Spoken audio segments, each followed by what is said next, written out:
Jupiter ఎప్పుడూ కూడా సహజ శుభుడు అంటారు, సహజంగానే శుభగ్రహం.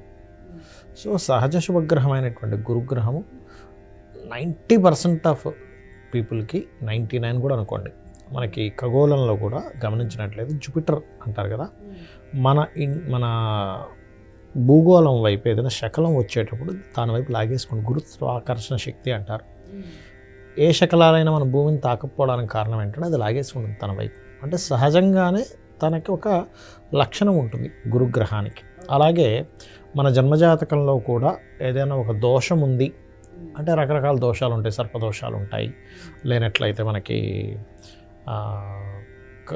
కాలసర్పదోషాలు, లేదా మనకి చూడండి అంటే కాలసర్పదోషం జన్మజాతకానికి అప్లై చేయకూడదు కాబట్టి చాలామంది చేస్తున్నారు. అలాగే కుజదోషం అని రకరకాల దోషాలు ఉంటాయి, స్త్రీ దోషం అని. గురువు దృష్టి ఉంటే తగ్గుతుంది. మీనం వారి కనుక చూసుకుంటే ఇది ప్రాపర్టీ యోగాన్ని ఇస్తుంది, కాకపోతే మీనం వారికి ఓపక్క ఏలినాటి శని కూడా నడుస్తుంది, అది కొంచెం చూసుకోవాలి.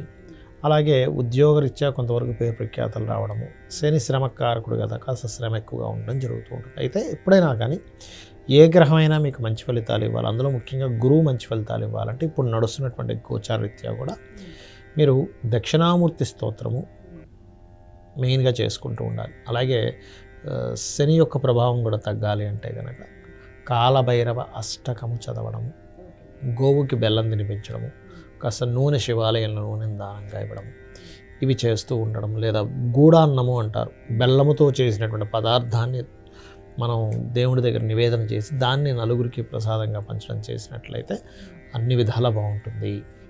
ఒకటే దానం ఇవ్వలేను అనుకునేవారు నేను చెప్పేది ఏంటంటే అరటికాయలు గోవుకు తినిపించవచ్చు, లేదంటే గోశాల కూడా మనకి దగ్గరగా లేదు, ఏం చేయాలి అని అనుకునేటువంటి వాళ్ళు ఇంట్లో ఒకటే దిగంబర దిగంబర శ్రీపాదవల్లభ దిగంబర అనే మంత్రం, లేదా దక్షిణామూర్తి యొక్క స్తోత్రం వినడం, చదవడం అందరికీ రాదు, వినడం చేయొచ్చు. పసుపు రంగు వస్త్రాలు మీ ఇంట్లో పనిచేసే వాళ్ళకి లేకపోతే ఎవరికైనా బ్రాహ్మణులకి దానంగా ఇవ్వచ్చు. అంటే కొంతమందికి గురువు ఏంటంటే పాపి అవుతాడు, అంటే కొంతమంది జాతకాల్లో నీచంలో ఉన్నాడు, గురు మహర్దశ బాగాలేదు, అలాంటప్పుడు గురువు ఉన్న పొజిషన్ కూడా బాగాలేదు అనుకోండి, అప్పుడు ఏమవుతుందంటే ఇంకొంచెం ఎఫెక్ట్ ఎక్కువగా ఉంటుంది. ఎలాంటి ఎఫెక్ట్ ఉంటుంది గురువు బాగాలేని వాళ్ళకి అంటే గురువులతో ఇబ్బంది, లేకపోతే ఒక పూజ చేయబోయి ఇంకోటి ఏదో, అంటే కొంతమంది చూడండి కొన్ని ఇప్పుడు సహజంగా కూడా ఈ శని ఇలా ఉన్నప్పుడు ఏమవుతుందంటే వైదిక సంబంధించిన పూజలు పక్కన పెట్టేసి కొంచెం డిఫరెంట్ పూజల వైపు మనుషులు కూడా మలుతూ ఉంటారు. ఇటువంటివి కూడా జరుగుతూ ఉంటాయి. అటువంటివి చేయడం వల్ల కొంతమందికి ఎఫెక్ట్ ఉంటుంది, కొంతమందికి మంచి జరుగుతుంది కానీ, ఎందుకంటే వాళ్ళకి అది కుదరనప్పుడు. అలాగే గురువుల ద్వారా కొంతవరకు వీళ్ళకి కొంత నిందలు పడ్డం, గురువు బాగోపోతే, ఇవన్నీ కూడా దక్షిణామూర్తి స్తోత్రం కనుక చదువుకుంటే వింటే ఏమవుతుందంటే ముందుగా దాని అర్థం తెలుసుకొని చేయాలి. అప్పుడు జ్ఞానం అనేటువంటిది వస్తుంది. మనం దేని గురించి ఇబ్బంది పడుతున్నాం, నేను దేనికి బాధపడాలి, నేను దేని గురించి అనవసరంగా నేను చింతిస్తున్నాను.